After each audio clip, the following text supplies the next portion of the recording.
Demokrasi ini akan disesuaikan dengan prinsip-prinsip demokrasi yang berlaku universal, yaitu mencakup 1.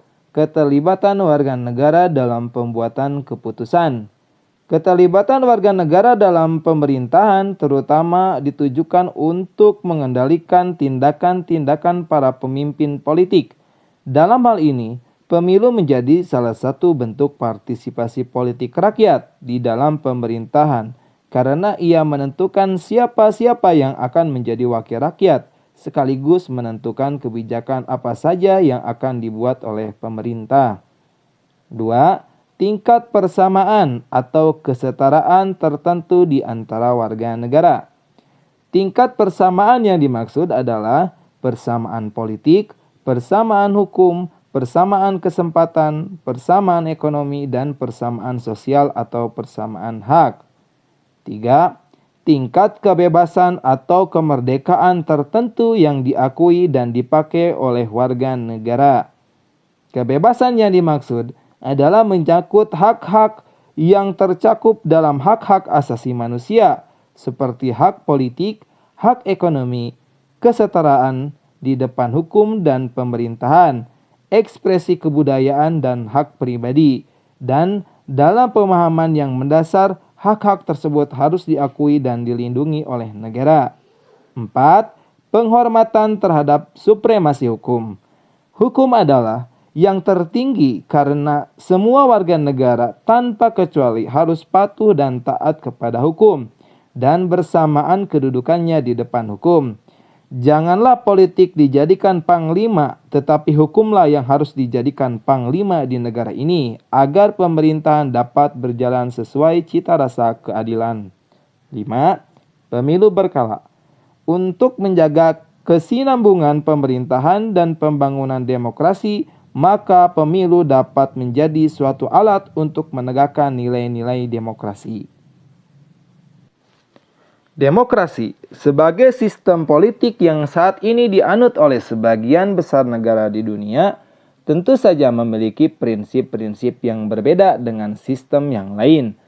Henry B. Mayo, sebagaimana dikutip oleh Miriam Budiarjo dalam bukunya yang berjudul Dasar-Dasar Ilmu Politik, mengungkapkan prinsip dari demokrasi yang akan mewujudkan suatu sistem politik yang demokratis. Adapun prinsip-prinsip tersebut antara lain: 1. Menyelesaikan perselisihan dengan damai dan secara melembaga. 2. Menjamin terselenggaranya perubahan secara damai dalam suatu masyarakat yang sedang berubah. 3. Menyelenggarakan pergantian pimpinan secara teratur. 4. Membatasi pemakaian kekerasan sampai minimum. 5. Mengakui serta menganggap wajar adanya keanekaragaman. Dan 6. Menjamin tegaknya keadilan. Menurut Melvin E. Yurovsky, ada 11 prinsip dasar demokrasi. Di antaranya, 1. Pemerintahan berdasarkan konstitusi. 2. Pemilu yang demokratis. 3. Federalisme, pemerintahan negara bagian dan lokal. 4. Pembuatan undang-undang. 5. Sistem peradilan yang independen. 6. Kekuasaan lembaga kepresidenan. 7. Media massa yang bebas. 8. Adanya kelompok kepentingan. 9. Hak masyarakat untuk tahu. 10. Kontrol sipil atas militer. Dan 11. Peran kelompok-kelompok kepentingan.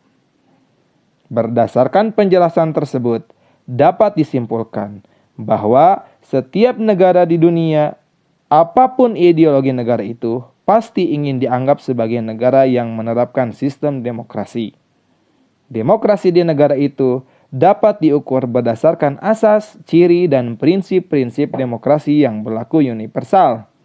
Demokrasi memiliki 2 asas, yaitu pengakuan partisipasi rakyat dalam pemerintahan dan pengakuan harkat dan martabat manusia.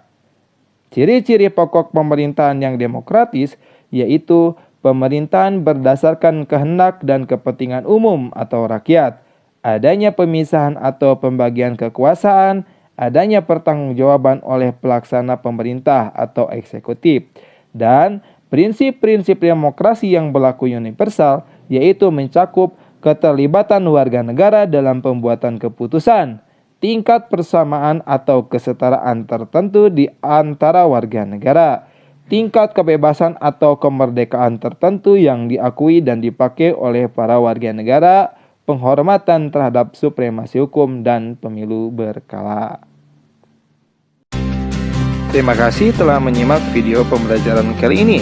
Semoga video kali ini bermanfaat. Saya Mas Al, undur diri. Wassalamualaikum warahmatullahi wabarakatuh.